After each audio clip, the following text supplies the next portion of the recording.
YTN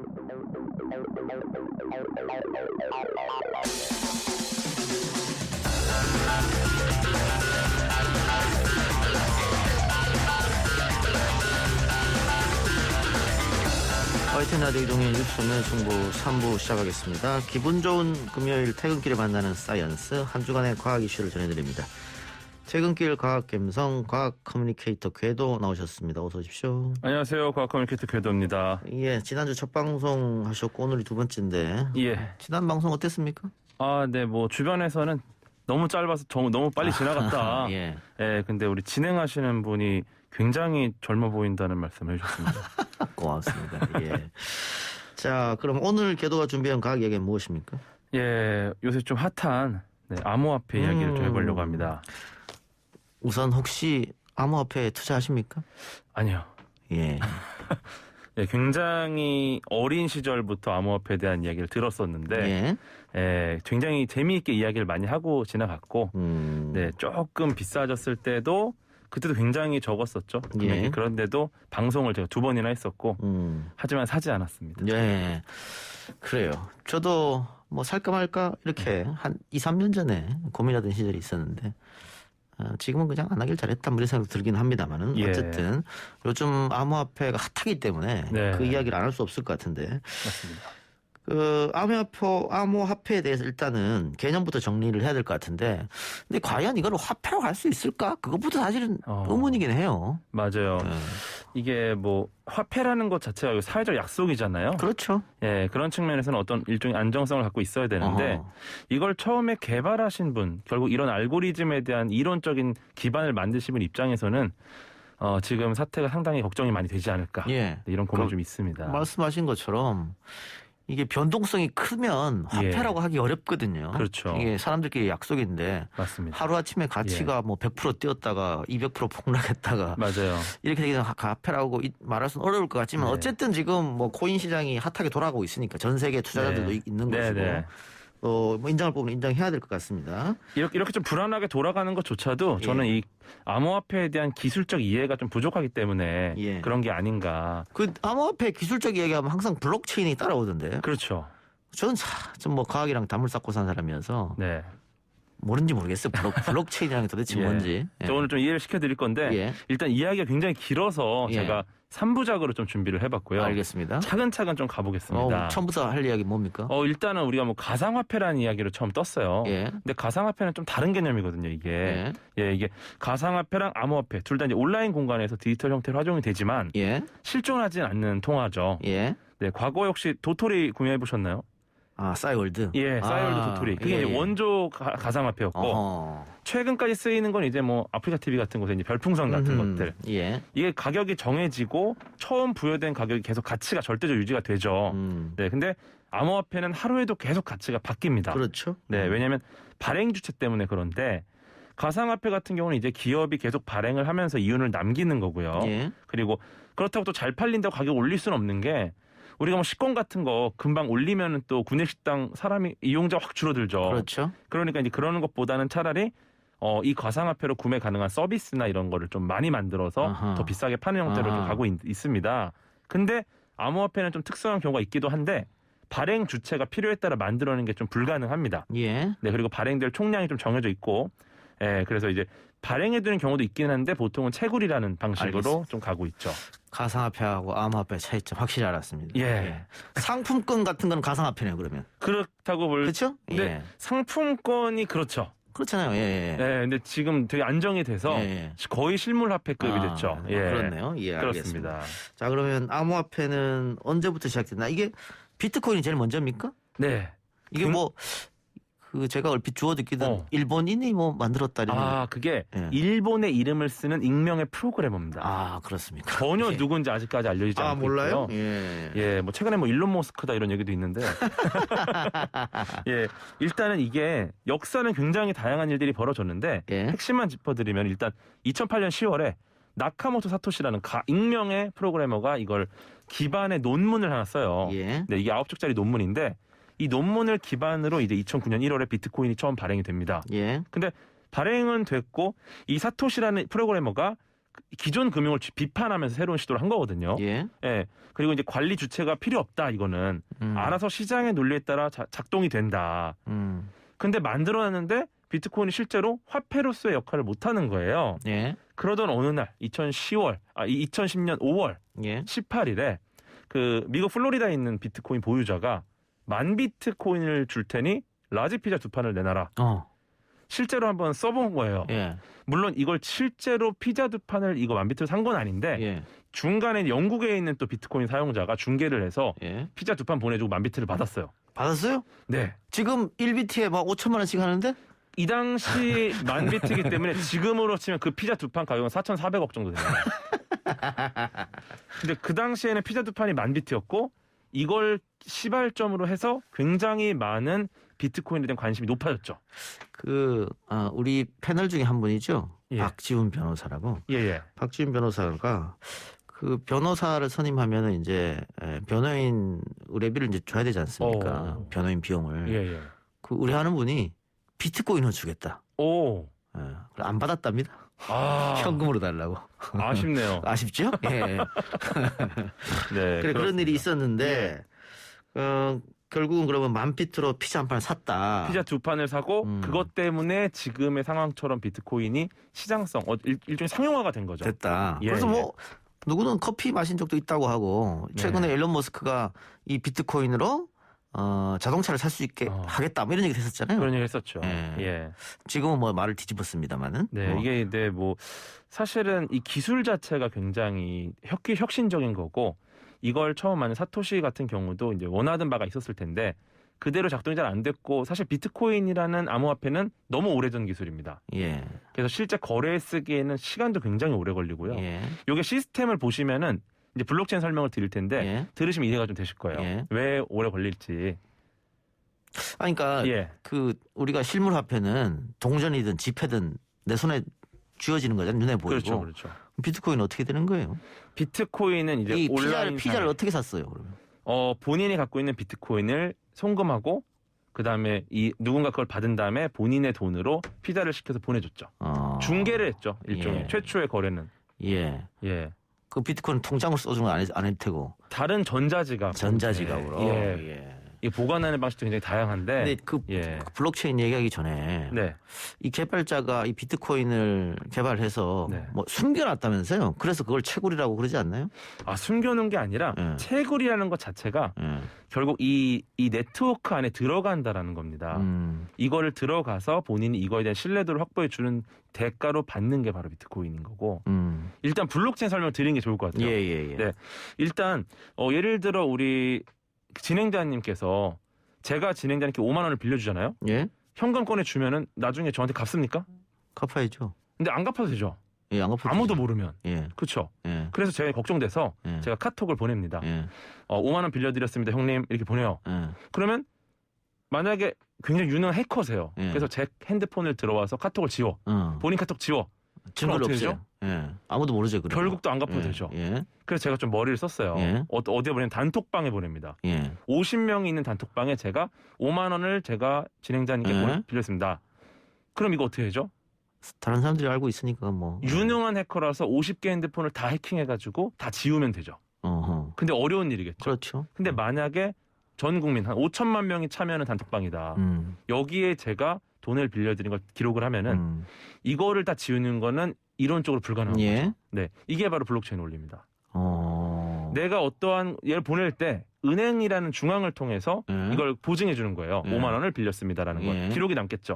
근데 은행이 사라지면 이건 증거가 없어져요. 근데 만약에 여기에 참여한 모든 사람이 그거에 대한 기록을 갖고 있고 장부를 갖고 있고 제가 거래할 때마다 그게 갱신이 되잖아요.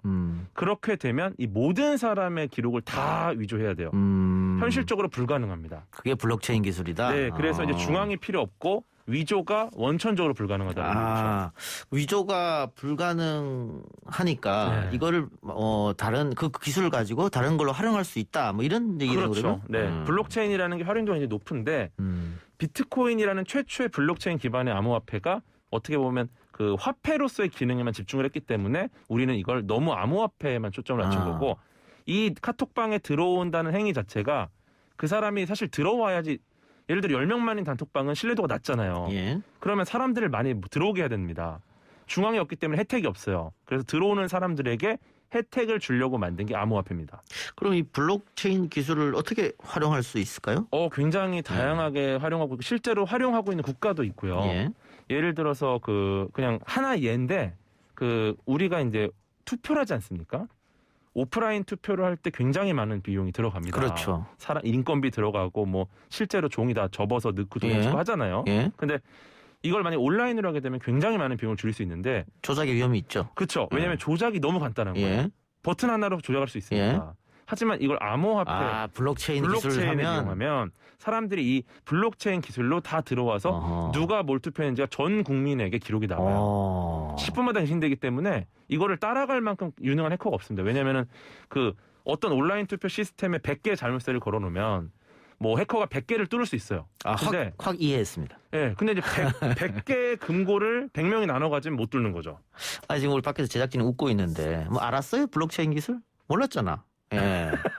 저 우리 PD 과학고 출신이거든요. 그래요? 그래도 몰랐으면서 말이죠. 지금 이해가 잘 되시지 않습니까? 확 됐습니다. 예. 다행입니다. 사실 저도 뭐 블록체인 얘기하고 하는 도저히 이해가 안 됐거든요. 이제 이해가 됐어요. 이해가 됐는데 이런 얘기가 있더라고요. 블록체인 기술은 지금은 아예 언급을 안 하고 돈만 암호화폐만 남았다. 코인만 남았다. 그러니까요. 그런 얘기가 있더라고요. 주객이 전도됐다. 왜냐하면 우리가 보통 주식을 할 때 투자냐 투기냐를 어떻게 구분하죠? 보통 투자하면은 이 사람은 주식에 대한 세계 정세나 흐름이나 돈의 흐름을 보고서 하잖아요. 근데 투기는 그런 거 없이 오직 결과만을 봅니다. 이 말은 뇌가 멈춰 있어요. 근데 이걸 보면은 우리가 블록체인 기술에 대한 이해도가 낮기 때문에 결국 암호화폐에 대한 거를 투기적으로 접근해서 그렇지. 이거를 투자 형태를 보려면 결국 우리가 기술에 대한 이해 그리고 얼마나 많은 세계의 이 블록체인 기반의 스타트업들이 굉장히 고민을 하고 만들고 있는지 이런 것들을 이해하고 시작을 해야 되는데 그냥 장난으로 만들어 놓은 거를 그냥 사람들 따라서 투자를 하고 그런 부분 때문에 저는 문제가 된다고 봅니다. 결국은 이 기술에 대한 이해도가 낮기 때문에 그런 게 아닌가 이런 걱정이 좀 있고 노벨 평화상 후보 중에 레온 로우라는 분이 계세요. 근데 이분이 이런 말 했습니다. 비트코인은 화폐나 경제를 넘어서 정부의 역할과 유형까지 바꿀 수 있을지도 모른다.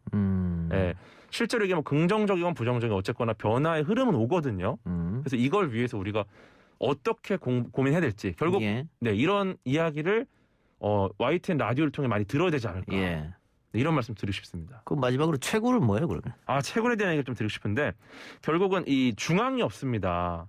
신뢰도를 확인해주고 검증해줄 중앙이 없기 때문에 네트워크에 참여한 개인들이 전부 이거를 거래 내역을 확인하는 거죠. 이걸 확인하는 조건으로 이들이 이제 채굴을 한다. 받는 거예요. 암호화폐를. 이걸 채굴이라고 하고 이 채굴을 하기 위해서 결국 이 보상인 거죠. 이 채굴을 해서 암호화폐를 얻는 것이 보상이고 참여하는 행위를 채굴이라고 하는 거고.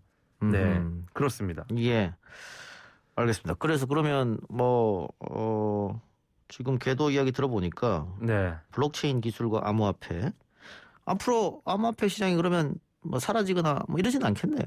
근데 이거는 암호화폐가 어떻게 할지 모르겠지만 블록체인은 기술은 계속 고민을 해야 될 거고 하지만 지금 보상체계가 시장의 논리로 돌아가게 하기 위해서 암호화폐를 나눠주는 건데 이거를 뛰어넘는 뭔가 새로운 보상이나 새로운 아이디어가 또 있지 않을까 그런 고민이 있고 그리고 뭐 여러 가지 아직 고민할 부분이 많이 있지만 이 거대한 흐름으로는 아마 굉장히 획기적인 아이디어인 것은 분명하다.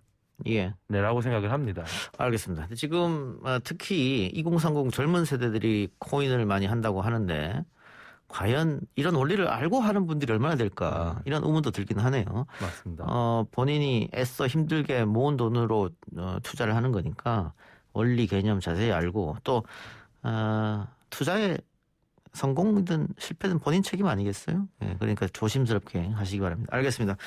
오늘 퇴근길 과학감성 암호화폐 첫 번째 시간이었고요. 다음 주에 두 번째 시간으로 찾아뵙겠습니다. 지금까지 과학 커뮤니케이터 궤도와 함께했습니다. 고맙습니다. 감사합니다.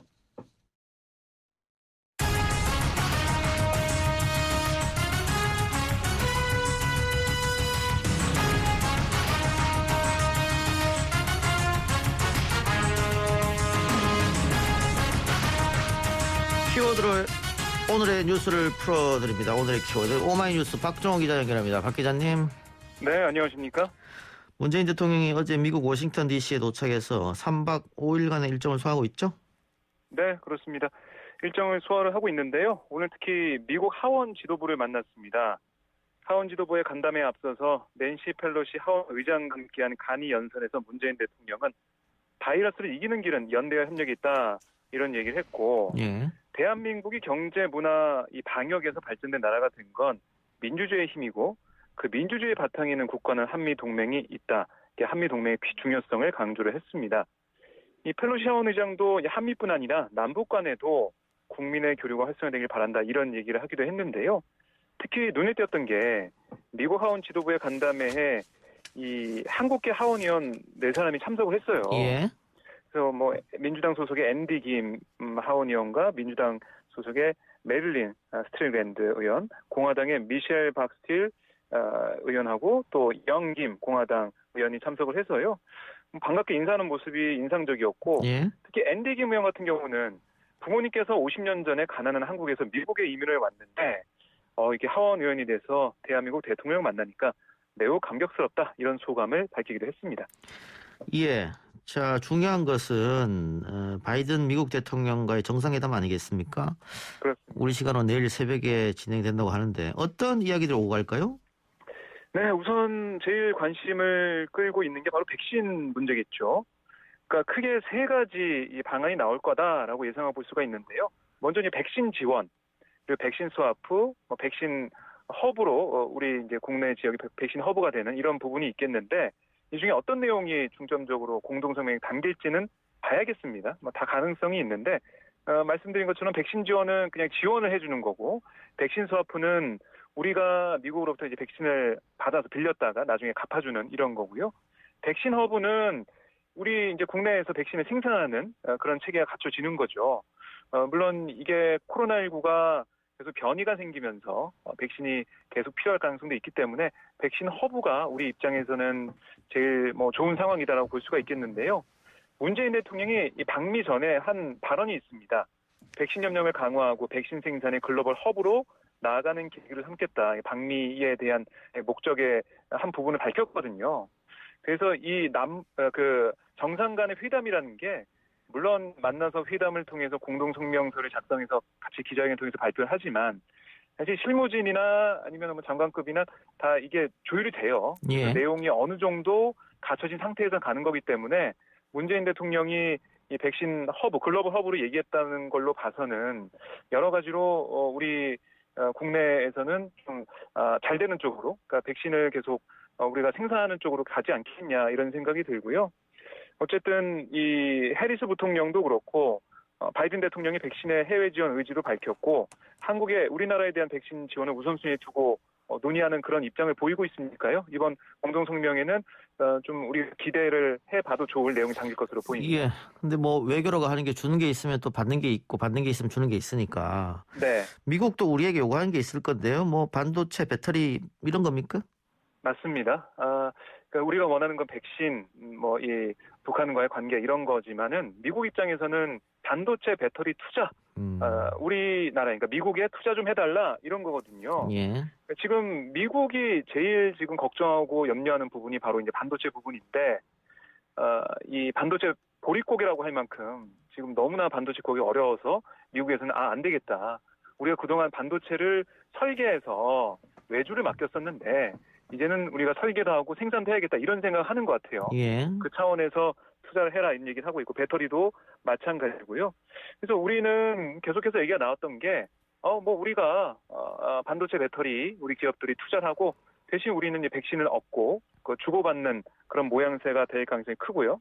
특히 이번에 삼성, SK, LG, 현대차 등등 우리나라 4대 그룹 이 사장단들 이 총수가 미국으로 왔습니다. 그래서 백신 반도체 배터리 부문 관련해서 논의를 이어가고 있는데 삼성전자 같은 경우는 한 20조 규모의 반도체 파운드리 라인 추가 증설을 준비 중이고 세부 인센티브 협상을 진행 중인 미국 텍사스주 오스틴이 유력하다 이게 나오고 있고요. 현대자동차도 이 한 74억 달러 우리 돈으로 8조 1,400억이 넘는 그 돈을 투입하는 투자 계획 이것도 이제 발표를 했습니다. 예. 그리고 추가 전기차 공장이 어디에 들어설지 이것도 관심이 쏠리고 있고요.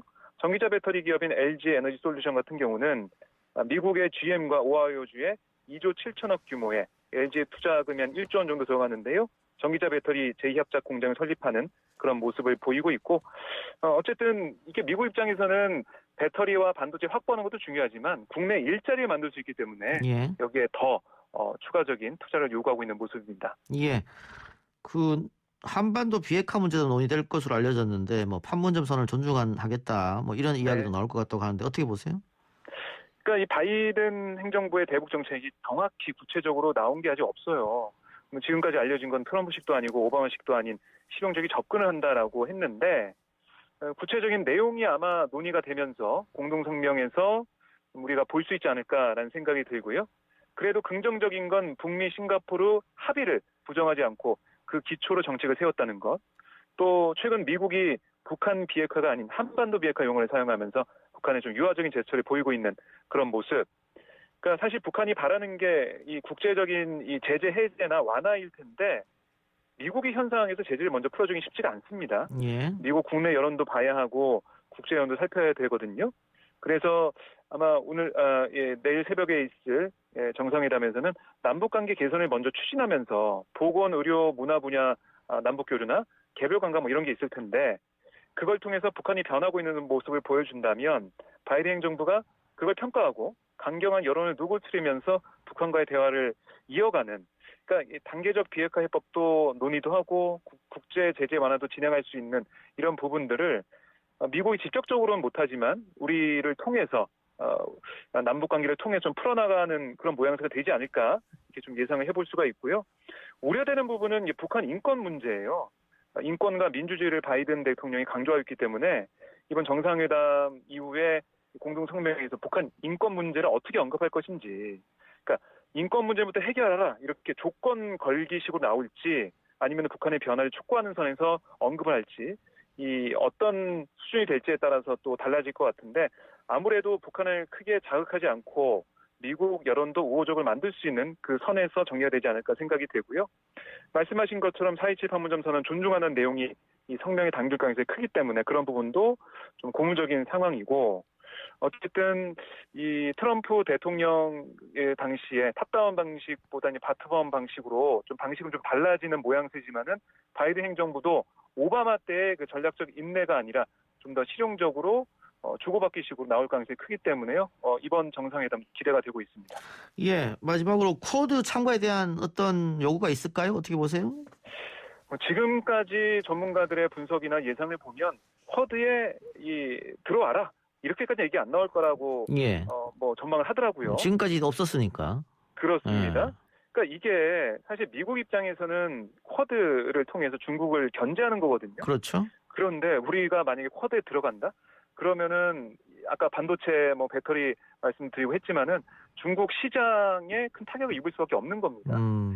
반도체 같은 경우도 기술적인 면에서는 미국과 우호 관계를 만들어서 잘 해나가야 되지만 그것과 마찬가지로 중국과의 관계를 나쁘게 할 수가 없어요. 시장을 크게 잃는 거기 때문에요.